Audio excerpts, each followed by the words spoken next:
Greetings once again, my friends, and welcome back to Drak Reviews, where we take on a unusual title from a company that or at least from a developer that I've not actually played a game from, Dontnod Entertainment.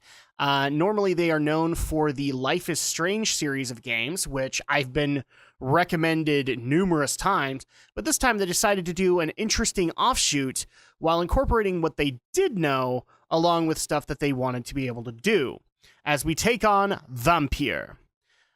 I'm not even sure if that's how you say it, but that's how I'm going to be saying it for the rest of this review, so just get ready for that. Let's go ahead and start things with the story. The story centers around Jonathan Reed, a doctor who has just barely returned home from war and found himself in the most unusual of circumstances as he is bitten by, and eventually is turned into, a vampire. So not only is he a returning doctor, but now he's basically a pariah amongst society as his bloodthirst starts to become a ravenous and even a uncontrollable aspect of his personality now, and therefore he must battle internally between his Hippocratic oath as a doctor, as well as being able to satisfy and satiate his thirst for blood, and ever expanding his supernatural powers. And most of the story is kind of centered around that, although you will have times where, as a vampire, also actually a rather esteemed doctor, since this is actually based in the 1910s, and he's been able to do some revolutionary work, you actually do have as you go around the streets of London, you are not only privy to Jonathan's story and the struggles that he's dealing with, but also those of Queen's Hospital, where he does a lot of his work, and also the surrounding areas of London, as they are dealing with things like Spanish flu, and also other vampires called skags, I believe is what they're called, or scabs, as they are trying to basically take care of the dregs of society to satiate their bloodthirst, and you must put a stop to them.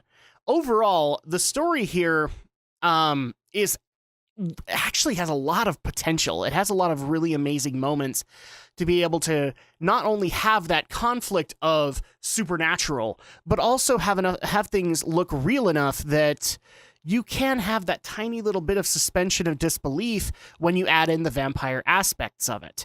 You can still be kind of a regular guy, but you can also be the monster within. And that definitely lends to a lot of really great story moments with Jonathan Reed. So much so that I actually did play a little bit of the initial stuff from kind of both perspectives, being able to play as a bloodthirsty vampire, as well as being able to play as a merciful doctor, and see how things played out. And it actually was fairly interesting in how they did that. And the story is, well, it has like these tiny little quirks that normally I wouldn't like, especially in the fact that, like, when you go to a pub or when you go to a district or an area, you're kind of encouraged to go and figure out the stories of all of the surrounding people and their relationship to one another, and also try to solve their problems for them. It really does get you engaged. It makes you, from Jonathan's perspective, want to be able to help them, hurt them, however he decides to go about it. And so in a lot of cases, I gave full marks to the story. I didn't really add any bonus points to it, but the best way that I know how to describe this is that this game has a ton of potential, and it's actually a really great premise for an adventure game. Moving on into visuals. Visually, this game is not the most stunning thing I've seen this year. I hate to say that. I think it looks pretty good considering, but when you're standing next to, say, I don't know, God of War, or that's like the best example this year so far, it's difficult to say that this is the best thing that you've ever seen. I'm going to applaud Dontnod. I think it looks good. It definitely suits the aesthetics of the dark, dreary streets of London. I like the fact that a lot of the people that you deal with are pale and very kind of grotesque looking, just because it's London and there's Spanish flu going on. I did like that, but some of the models also could use a bit of work. I'm not sure if they were intentionally left that way, or if the models just got too rushed to actually finish. And so I will say that visually, while I do like some of the aesthetics for it, it isn't the prettiest looking game that has come out this year thus far. and thus I did take off some points for that. Moving on into gameplay. Now, this is where my biggest gripe with this game is. The premise is, so again, Dontnod Entertainment is known for the Life is Strange series, which for the most part, I do believe they have other interactive elements. Again, I haven't played them. Are adventure games. They're supposed to be not point and click, but they are kind of modern day adventure games. And a lot of that is shown here in Vampyr. The only problem the bigger problem that I have with it is that they also try to incorporate an entirely new style to it, one that I don't think they're entirely familiar with, and that is the Dark Souls or Souls-esque engine for combat. So you have Souls-esque mechanics when you go and deal with the fellow vampires and fellow monsters, and then you also have the adventure aesthetic when going through the hospital. And this decision created a lot of, well, for lack of a better term, whiplash for me. I love the adventure aesthetics, and I wanted to be able to go and talk to everybody in Queen's Hospital and talk to everybody in London and be able to solve their problems. But when the game encouraged me to go into the sewers or to go into a contested district where I would have to deal with people I would have to deal with the combat, I cringed every single time. It's well known on this channel, I'm not a fan of the Souls games. I'm not a fan of how they work. One of my biggest gripes with it is the fact that because of realism in games, you have to add a stamina bar, and I want to roll my eyes back into my skull every time I see that, because you're playing a game. It's not real. And when you try to add realism like that, it hurts the experience overall. And there's a lot more to the Souls engine than I have tons of other problems with, but that's neither here nor there. The problem here that I have is the weird fusion of the two engines. And I'm just going to be honest, in my assessment, no, they don't blend very well at all. It's very jarring. I love the adventure aspects, but I don't like the combat. I could totally see a Souls fan getting bored to tears with the adventure aesthetic and then going like, when can I go to a sewer? When can I go and do all the stuff that I love doing? And so at that point, they're so opposed to one another in the way that this has been put together that it hurts the overall experience, because the second that an adventure fan goes in there and says, oh crap, I'm gonna have to deal with more Soul stuff, and they're not a fan, they're immediately taken out of the game. And they're literally looking, that's what happened with me, is I literally looked around the hospital for other stuff to do to avoid going and doing those sections, because I never wanted to do them, and they were, in some cases, they were plot crucial. So that's a bit of a problem, and I can totally see the opposite happening, where a Souls fan is just like, I want to spend more time in the sewer. I'm going to go grind vampiric power and everything like that so that I never have to deal with the adventure aspect, which is really sad too, because there is a talent system in this game that has a lot of potential to it, but then you put it next to the Souls gameplay that isn't necessarily all that mastered, and it feels like it sticks out like a sore thumb. It just doesn't feel like it should be accompanied to that. So in a lot of cases, I just have to say, like, gameplay, I took off a lot of points for this one, and it's simply because of the whiplash effect that I kept on dealing with while playing this game. I think this game had a tremendous amount of potential as an adventure game, and throwing the Souls combat into it just didn't help it or do it any favors at all. Moving into audio. Again, more positives. The soundtrack for this, as well as the voice cast, all haunting, all very melancholic, if that's the proper word for it. Like there's a lot of melancholy in this series, not in the series, but in this game.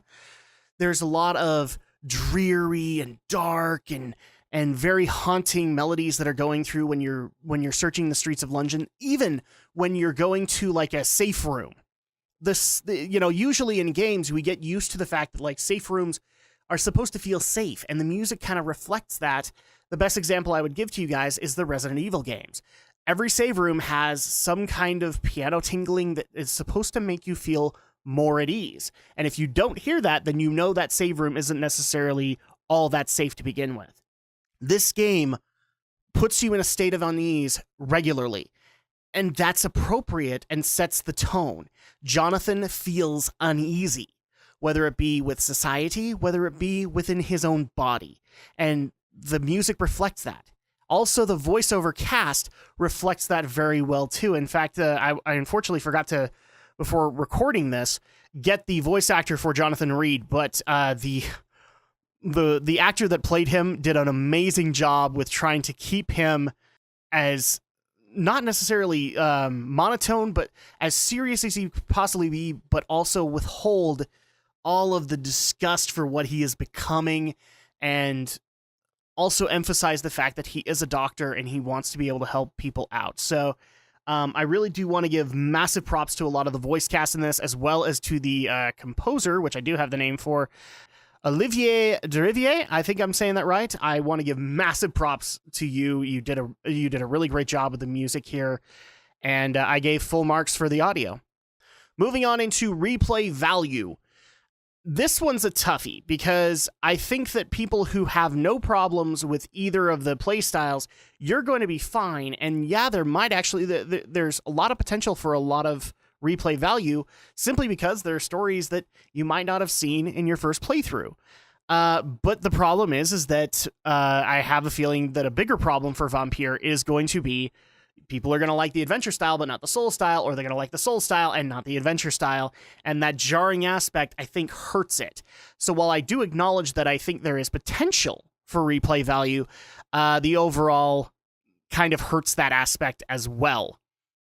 Moving on into presentation. Does it all come together? Well, obviously you guys are kind of hearing it in my voice. Not really. It actually got to a point where while reviewing this game and getting footage for it, I had a major love-hate relationship with it.